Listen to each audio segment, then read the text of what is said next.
자, 오늘 버클리 합격자이신 학생분을 모시고 대화를 나누고 있습니다. 그중에 유익할 만한 정보가 있을 것 같아서 학생분께서 너그러이 동영상 촬영을 양해를 해주셨습니다. 자, 여러분들도 잘 이 동영상을 참고해서 버클리 가시는데 도움이 많이 되셨으면 좋겠습니다. 자, 버클리에서 이제 생활을 하기 위해서 거주 문제는 아파트나 혹은 기숙사에서 할 수가 있어요. 근데 우리 아파트라고 하면 뭐 힐스테이트 뭐 있어 뭐 있죠? 대우 뭐 어쩌고 자이 뭐 이런 게 아니에요. 보통 한 2층 정도, 좀 높으면 3층 정도의 뭐 이런 연립주택 같은 스타일. 근데 보통 방이 방 하나 거실 하나, 거실 하나 방 두 개, 그리고 방 두 개 거실 하나 방 하나 거실 하나, 혹은 원룸이라고 하면 스튜디오라고 얘기를 해요. 우리나라만 원룸이고 스튜디오라고 해서 혼자 한 공간을 쓰는 거. 자, 그런 식으로 돼 있어요. 자, 금액은 그렇기 때문에 점점 올라가긴 하나, 방 하나 거실 하나를 두 명이서 나눴습니다. 한 명은 거실, 한 명은 방. 근데 대부분 보스턴 같은 경우에는 대학생들이 많기 때문에 거실이 방을 가기 위해서 거쳐가는 것이 아니라 독립된 경우에 그 스타일들이 많아요. 아닌 경우도 있기 때문에 그걸 체크하셔가지고 들어가시면은 오히려 원룸에서 혼자 사는 것보다 돈이 세이브가 됩니다. 그리고 방 두 개 거실 하나 이렇게 되면 더 많이 세이브가 돼요. 금액이 점점 더 낮아지니까. 자, 그렇게 되고, 이제 기숙사 같은 경우에는 조금 안 좋은 이유가 밥값이 포함이 돼 있는데 그 밥에는 한식이 없어요. 그러다 보니까 아무리 저 같은 경우에도 정말 한식 안 찾는 사람인데, 저는 한국에서도 김치를 별로 안 먹는 스타일이에요. 어렸을 때 태생부터가 햄버거 너무 좋아하고 피자 너무 좋아하고. 그런데 그거를 그러다 보니까 이제 나가서 한식 좀 땡기는데, 아니면 기숙사 밥 말고 진짜 뭐 그냥 한식이 안 땡기더라도 밖에서 먹고 싶은데, 이미 기숙사에는 밥값을 다 포함을 시켜놨습니다. 한 끼에 약 10,000원 정도 해당하는 금액들이 다 포함이 되어 있는 거예요. 돈이 이중으로 들겠죠, 밖에서 먹으면. 그럼 한 끼에 그 기획 비용과 함께 합쳤을 때 약 20,000원에서 25,000원의 돈이 확 날아가는 거예요. 너무 부담스럽죠. 거기다가 플러스 가장 고통스러운 거는, 기숙사를 살 때 방이 대부분 혼자 쓰는 방이 전혀 없어요. 상급자만 쓸 수가 있어요. 그러다 보니까 그 방에 저기가 쉐어를 해야 되니까, 우리가 밖에서 아파트는 누구랑 쉐어를 할 때 독립된 벽이랑 문으로 독립된 공간인데, 그나마 기숙사는 한 딱 그 벽면, 6개의 벽면 안에 2명 혹은 4명까지 살아야 돼요. 그렇기 때문에 한 명이 코를 엄청나게 곤다거나 정말 지저분하다거나 뭐를 하다거나 뭐 하여튼 심리적으로 그렇게 편안함을 얻을 수 있는 곳은 아닙니다. 특히 나이가 좀 든 상태에서 가면 더 그런 거에 대해서 조금 꺼려지게 되겠죠. 젊었을 때는 팩이라든지 뭔가 그냥 좀 그런 게 있으니까, 또 사람마다 성격도 이제 좌우를 할 거예요. 자, 그래서 생활은 그렇게 하면 되고, 주위에 이제 미림이라는 한인 식품점이 있어요. 한국 식품점. 그래서 하버드 스퀘어 쪽에 있는데, 하버드 스퀘어가 아니라 하버드 에버뉴라는 곳에, 구글을 한번 보죠. 자, 구글 지도. 구글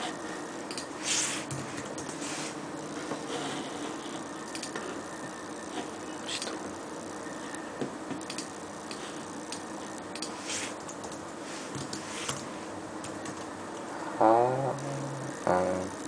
그냥 보스턴을, 올스턴이라는 도시요. 그 지역 이름은, 도시라고 하긴 좀 그렇고. 근데 이 도시 이름을 이대로 그냥 쳐버리면은 거기는 너무 많으니까.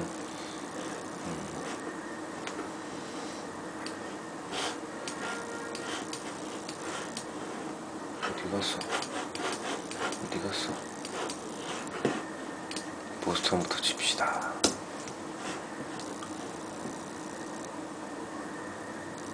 자, 그러면 우리 학생분께서는 한국에서 쫙 비행기를 타고 가셔가지고 여기 보스턴 로건 국제공항에 떨어지실 겁니다. 근데 직행이 아직까지도 없기 때문에 한 번 정도는 뭐 시카고라든지 뭐 LA라든지 거쳐서 이렇게 오실 거예요. 그렇기 때문에 비행기표를 끊으실 때 차라리 한 번 경유를 하세요. 그냥 어디 자든가 일본 같은 데서 체류를 하시든가 경험 삼아서. 너무 우리 이제 한국 대한민국의 남자가 행복하지 않은 이유를 김정은 교수가 텔레비 나와서 설명을 하는데, 너무 과정은 없고 결과에만 집착을 한다고. 그러니까 가시는 도중에도 즐거운 여행이 되시면 좋겠습니다. 물론 버클리 전에 그 부담감이라든지 뭐 그런 게 있겠지만, 자, 이렇게 보면 저 공항에서 오게 되면 버클리는 버클리 음대는 여기 보일스턴 스트릿을 중심으로 해서 이렇게 위치하고 있습니다. 그러면은 자, 이유를 돕기 위해서 이쪽에서 이 강을 건너게 되면, 강은 한강 같은 거예요. 근데 강의 폭이라든지 깊이는 훨씬 좁고 작습니다. 자, 쭉 가게 되면은 센트럴 스퀘어역 이렇게 나오는데, 여기서 이제 하버드 대학이 있습니다. 예를 들어서 차를 갖고 달리게 되면 한 10분 정도 걸리는 거리예요. 버클리에서. 그 다음에 여기가 MIT, 그 유명한 강 건너에 MIT가 있습니다.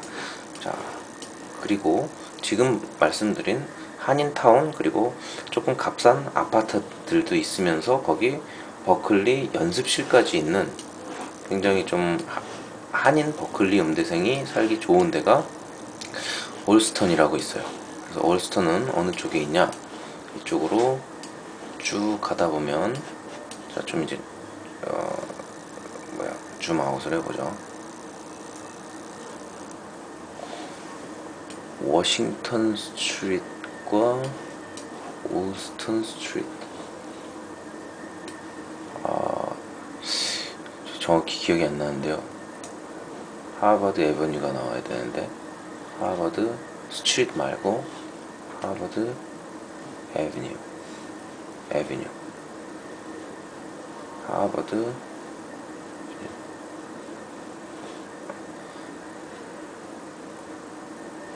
여기 어디예요? 제가 살던 곳이 여기 어디입니다. 그리고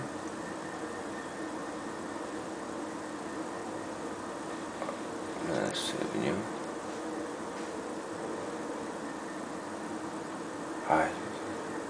하여튼 여기 어디예요?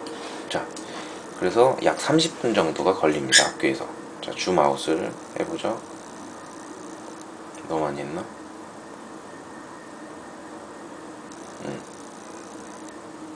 드네요. 자, 학교 여기 있고, 요쯤 가면 있는 거예요. 요쯤 올스턴은. 자, 거기 한인 식품점들도 있고, 뭐 한인들 많이 살아요. 미용실도 있고 뭐 어쩌고저쩌고. 참고로 머리 깎는 데 드는 비용은 약 한 3만원에서 한 7만원 정도. 남자 머리 달랑 하나 깎는데 그 정도 들어요. 그리고 밥값은 보통 정말 싸게 먹었다라고 했을 때 한 8,000원 정도 들어요. 최하 8,000원. 아니면 편의점에서 컵라면 사가지고 드시면 돼요. 컵라면 같은 경우엔 저도 잘 안 먹어서 모르겠습니다. 자, 그러고 버클리 생활에서 또 중요한 거는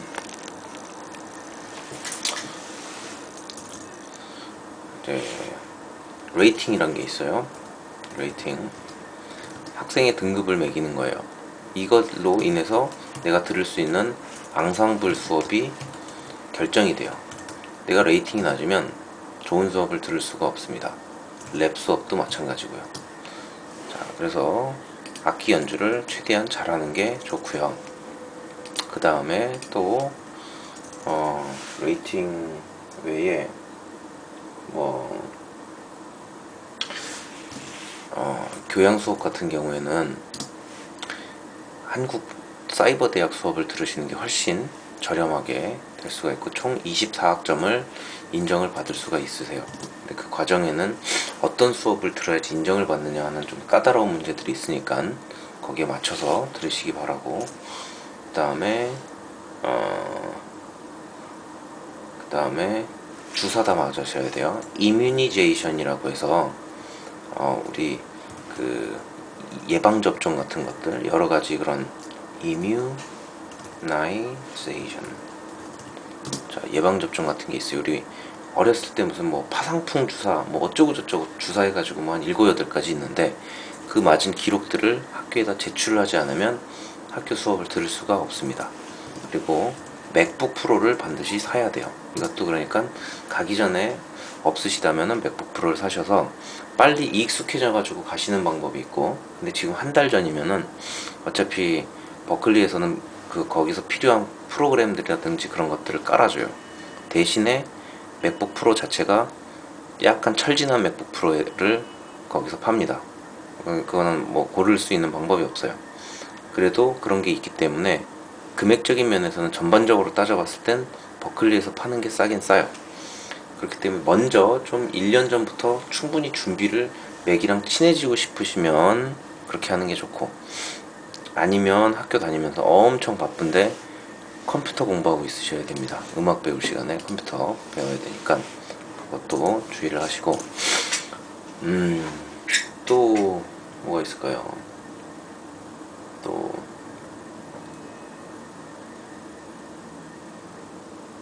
궁금한 거 있으세요?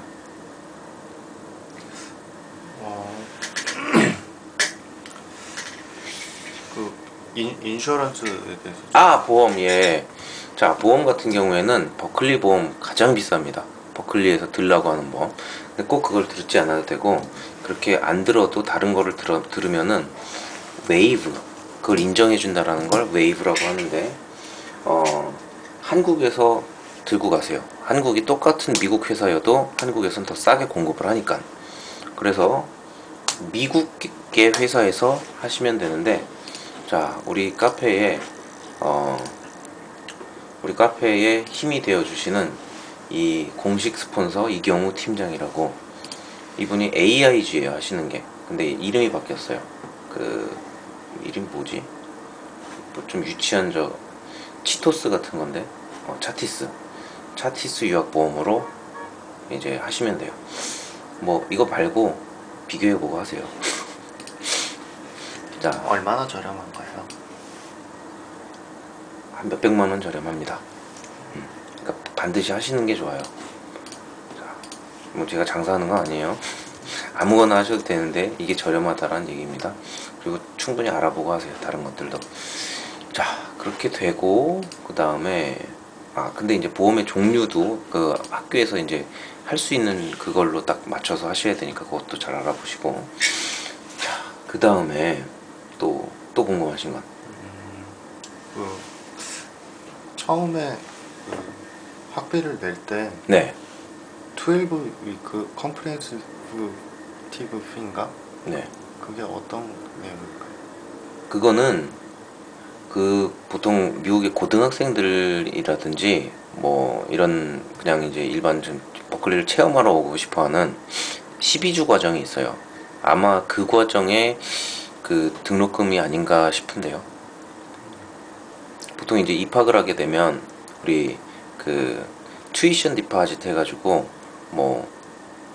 저 헷갈리는데 하여튼 150불짜리가 하나가 있고 500불짜리가 하나가 있어요. 150불이 오디션 볼 때 내는 거죠. 그 다음에 500불짜리가 튜이션 디파짓이에요. 내가 학교를 가겠습니다 해서 그 500불을 내는 거고, 그 다음에는 튜이션을 내시면 돼요. 튜이션이 한 15,000 몇백 불 되나요? 지금 여름학교 13,000 13,080인가 그래요. 13,080. 예, 여름학기는 다른 학기에 비해서 좀 주의 수가 조금 작기 때문에, 기간이 좀 짧기 때문에 조금 상대적으로 저렴합니다. 참, 여름학기에 가시는 것도 참 저랑 좀 똑같네요. 자, 그래서 또 궁금하신 점. 가서 처음 보는 레이팅 시험이 어떻게 되는지 이런 것도 좀 궁금하고요. 처음 보는 레이팅 시험은 우리 오디션에서 보는 내용들이랑 거의 흡사합니다. 그래서 메이저 스케일, 뭐 뭐 E flat, 뭐 G, 뭐 F, 뭐 쳐봐라, 뭐 이런 거. 그다음에 코드 보고 초기화해봐라, 뭐 멜로디 초기화해봐라, 사이트 리딩. 그리고 이거 듣고 따라 쳐봐라, 이어 트레이닝. 그리고 연주곡 한번 해봐라, prepared piece. 그리고 뭐 코드 중에서 뭐 예를 들면 F# 마이너스 0 플랫 5 쳐봐라, 뭐 B7 플랫 9 쳐봐라, 이런 식으로 쭉 물어볼 거예요. 자, 그 목록을 제가 여기다 올려놨으니까 이걸 보고 준비를 어느 정도 하시면 돼요. 자, 그 다음에 근데 이거는 보통 한 달에서 한 달 동안에 죽어라 한 달 내내 이것만 하시면은 할 수 있습니다. 네. 자, 그렇게 되고 그 다음에 또 버클리의 그 수업이랑 뭐 그거 여러 가지 그거에 대해서 한번 알려드릴게요.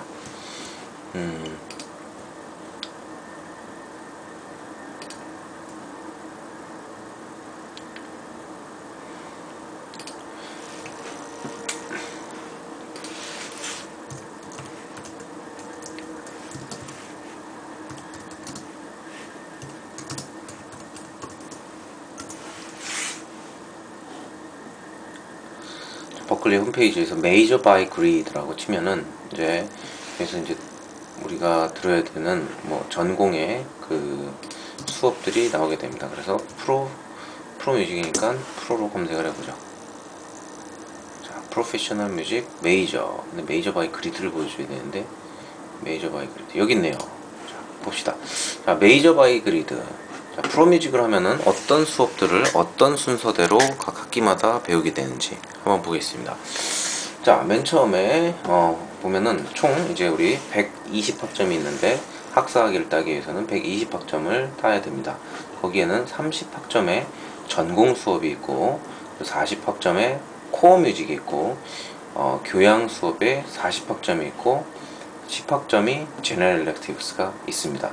자, 그러면 처음에는 첫 학기 때는 요 1에 요 칸에 있는 거를 보시면 돼요. 그래서 Private Instruction, 개인 레슨, 앙상블, 합주, 뮤직 어플리케이션 티어리, 화성학의 아주 기초적인 수업, 가장 첫 수업, 이어 트레이닝, 그리고 Introduction to Music Technology, 이거는 맥북 다루고 뭐 이러는 거, 그리고 뭐 이런 식으로 쭉 되어 있습니다. 자, 교양 수업도 하나 듣게 되고 이렇게 돼요. 두 번째 수업 가면 이렇게 듣고 이렇게 듣고 이렇게 되는 거예요. 자, 그러면은 이제 본인 같은 경우에는 만약에 진짜 다 첫 수업부터 시작한다라고 치면은 이 두 번째 학기 때 전공 수업을 들어가는 거겠죠. 자, 우리가 금전적으로 생각했을 때 여기 있는 수업들은 참 한국에서 그냥 다 역량을 쌓고 가는 게 어떻게 보면은 정말 좋은 수업입니다. 왜냐? 자, 이게 40학점이에요. 교양 수업 이게 인정받을 수 있는 게 24학점이에요. 그러면 총 64학점이죠. 64를 16으로 나누면 몇인가요? 4가 되나요? 네. 4. 그죠? 네. 그러면은 총 4학기를 인정을 받게 되는 거예요. 4학기면 몇 년이죠? 2년이요. 2년이요. 그러면은 2년 조기 졸업을 하게 되는 거예요. 그러면 학비도 2억 들 거를 우리 1억으로 졸업을 할 수 있게 되는 겁니다. 근데 왜 이게 한국에서 들어도 그렇게 나쁘진 않느냐? 미국에서의 진짜 핵심이 되는 버클리의 핵심이 되는 수업들이 전공 수업들이에요. 전공 수업들. 교양 수업들은 정말 아니 우리가 음악 배우러 갔지 교양 배우러 갔습니까? 근데 그러기 위해서는 우리가 디플로마를 해도 돼요. 왜냐하면 디플로마 같은 경우에는 요거 3학점만 들으면 되거든요. 디그리기 때문에 이 많은 3학점 이거를 거의 한 34학점을 교양 수업을 들어야 되는 거예요. 120학점 중에 4분의 1을 거기다가 지출을 합니다. 거의 1년 정도가 교양 수업인 거예요. 정말 어떻게 보면 무슨 진짜 중소기업 회장님의 사장님의 아들이 아닌 이상에는 조금 많이 안타까운 부분이죠. 이거를 하느니 차라리 대학원을 진학을 하든지 아니면 듀얼 메이저를 하든지 하는 게 훨씬 우리 현명한 지혜로운 뭔가 집안 경영, 뭐 나의 경영으로 봤을 때는 그게 훨씬 현명한 방법입니다. 플러스 여기 이어 트레이닝 1 같은 경우에도 도도미소레파라미솔티 이런 것들 듣고 받아 적는 훈련, 따따따따따따따따따 받아 적는 훈련하는 거예요. 한국에서 충분히 할 수 있는 거고, 한국에서 어느 정도 교육을 받았으면은 다 이수할 수 있는 수업들입니다. 자, 그런 수업들이기 때문에 이런 것들은 최대한 하고 차라리 듀얼 메이저를 한다거나, 자, 테스트아웃은 꼭 서울 재즈 아카데미를 가지 않아도 할 수가 있어요. 모든 학점을 인정받을 수 있어요. 교양 수업도 마찬가지로 한국에 있는 사이버 대학이든 뭐든 미국에 있는 커뮤니티 컬리지든 뭐든 다 인정받을 수 있는 방법들이 있기 때문에 그런 것들을 제가 추천해주는 바예요. 플러스 영어는 반드시 잘해야 된다. 나의 미래가 바뀐다. 자, 왜 그러냐? 다시 말해서 버클리 같은 경우에는 입학이 중요한 학교가 아니라 졸업이 중요한 학교이기 때문에, 더 중요한 건 뭐냐? 우리 모두의 인생은 학교를 어디를 졸업하느냐가 중요한 게 아니라 내가 뭘 하기 위해서 그 학교를 졸업을 하느냐. 졸업을 안 해도 상관이 없는 거예요. 대부분의 버클리의 유명한 학생들은 졸업을 안 한 상태가 많습니다. 존 메이어 같은 경우에도 그렇고요. 1학년 다니고 그만뒀고, 그 엄청난 뮤지션인, 갑자기 생각이 안 나지? 키스 자렛도 그렇고요. 키스 자렛 잘 모르겠어요. 폴 말고 폴 맥카트니가 아니라 미치겠네. 그 리얼북에 겁나게 많이 쓴 분. 팻 메스니도 그렇고, 팻 메스니 첫 학기 때 와가지고 한 몇 주 있다가 교수님들이 야 바쁜데 네가 좀 이 학생들 좀 가르쳐라, 그럴 정도였어요. 거의 나이 막 19, 20살 이 나이 때. 자, 그런 것들이 있는데, 하여튼 중요한 거는 내가 무엇을 할 것이냐를 확실하게 비전을 갖고 목표를 갖고 내가 뭘 할 건데 버클리를 가느냐 하는 사람들은 졸업과 동시에 혹은 졸업 이후에 반드시 성공을 할 수밖에 없습니다. 하지만 버클리가 무언가 나를 바꿔주겠지라는, 버클리가 뭔가 하나의 목적이 되게 되면 그거는 10중8구 자기가 원하는 뜻을 이루지 못하고 돌아오게 돼요. 그러다 보면 보통 하는 케이스들이 이제 한 3학년, 4학년 정도가 되면 야, 한국 가서 내가 할 일이 없겠구나라는 위기의식도 느끼면서, 혹은 조금 어떻게 보면 그거를 또 현명하다라고 볼 수도 있어요. 뭐냐, 어차피 나의 이 한계는 여기까지니까 음악만 해서는 먹고 살기 힘드니까 교직을 함께 하자. 그래서 학사 학위를 버클리에서 따고 석사 학위를 따는 것으로 넘어가게 됩니다. 한국에 오면은 먹고 살 그게 있어야 되니까. 자, 그래서 보통 NIU를 많이 가요.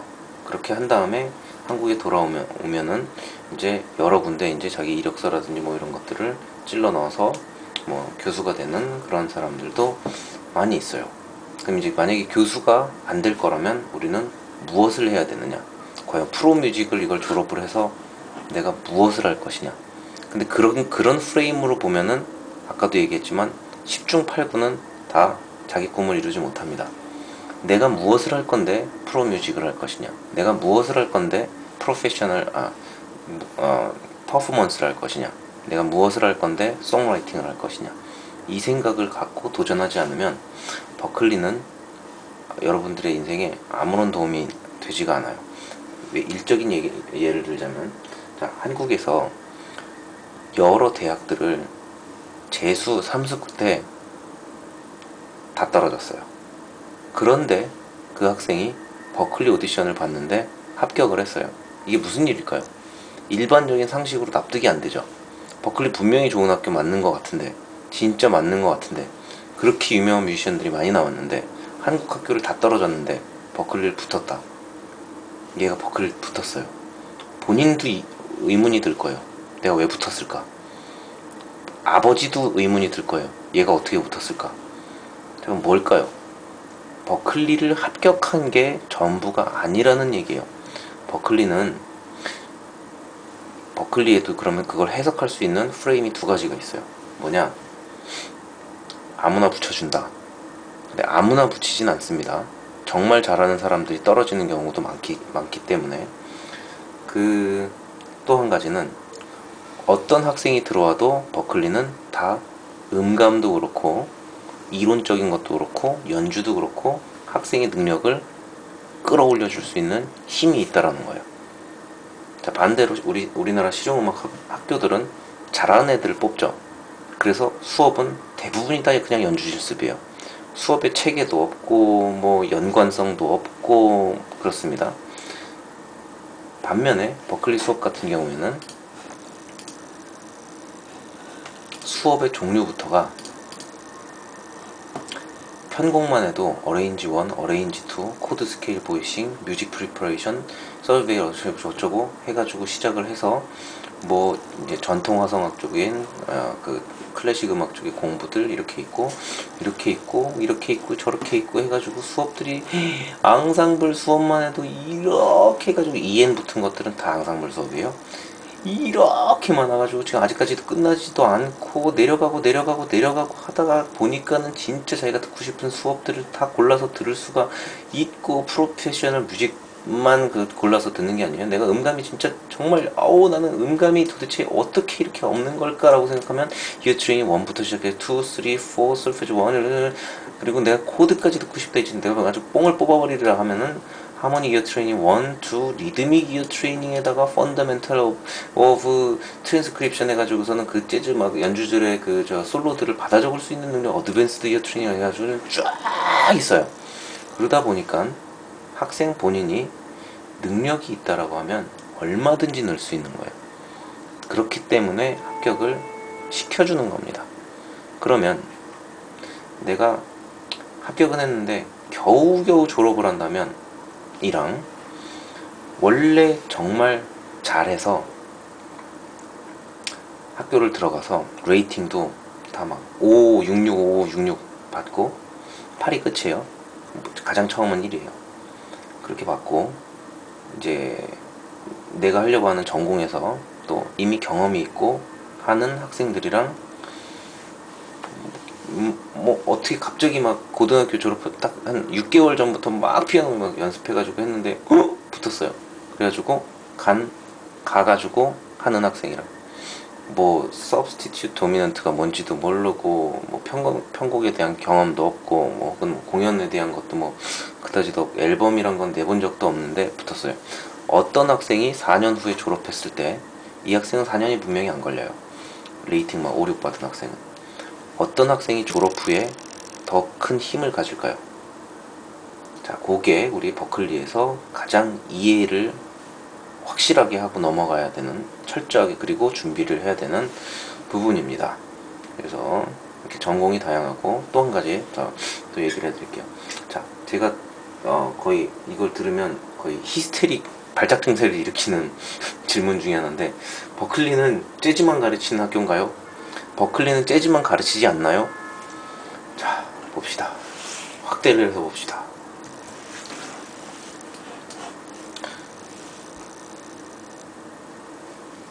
하드락, 메탈, 랩, 락, 기타, 블루스, 오케스트라, 브라질리안, R&B, 퓨전, 힙합. 엄청 많죠? 제가 진짜 운이 좋아가지고 여기만 걸렸을까요? 뭐 계속 보다 보면 뭐 여기 영화음악도 있는데 영화음악에서 재즈를 영화음악으로 쓰는 그런 영화가 많이 없죠. 그래서 이런 것도 그렇고 뭐 디지털 믹스를 재즈에다가 디지털 믹스를 뭐 만 할까요? 재즈에다가만 안 하겠죠. 자, 모듈러 펑션 앤 시그널 플로우 일렉트로닉 음악 하는 쪽이요. 일렉트로 어쿠스틱 뭐 어쩌고 저쩌고. 자, 절대 아닙니다. 뭐 R&B 뭐 다시 나오고 뭐 팝락 뭐 수업들이 엄청 다양하게 있습니다. 그래서 절대 그거에 대한 편견을 가지시면 안 돼요. 그리고 사람들이 그렇게 해놓은 그 출처를 말씀을 드릴게요. 부가에서 누가 그렇게 자꾸 재즈 학교라고 퍼뜨리느냐? 유학원에서 퍼뜨리는 거예요. 유학원은 그럼 그걸 왜 퍼뜨리느냐? 버클리가 제일 좋은 학교라는 거는 맞거든요. 근데 그게 맞는데 버클리는 너무 좋은 학교다 보니까 유학원에서 아무리 보내줘도 내가 학생한테 수수료를 받고 보내줄 수는 있어도 학교에서 커미션은 안 와요. 근데 그 외의 학교들 같은 경우에는 학교는 만들어놨는데 학생들이 안 오니까 유학원들한테 뭐 동남아든 뭐 한국이든 뭐 유럽이든 보내주는 그런 그 브로커 업체가 있으면은 수수료를 커미션을 줍니다. 보내줍니다. 그러다 보니까 어떻게 해야 돼요? 버클리에 안 보내야지 자기네들이 먹고 살 수가 있는 거예요. 자기네들의 부와 명예를 떨칠 수가 있는 거예요. 그러다 보니까 학생들한테 자꾸 왜곡된 진실을 전해줍니다. 근데 거기에 모든 이들이 광신도 다 그 얘기를 믿게 되는 거예요. 우리 이렇게 모든 진실만을 담아놓은 인법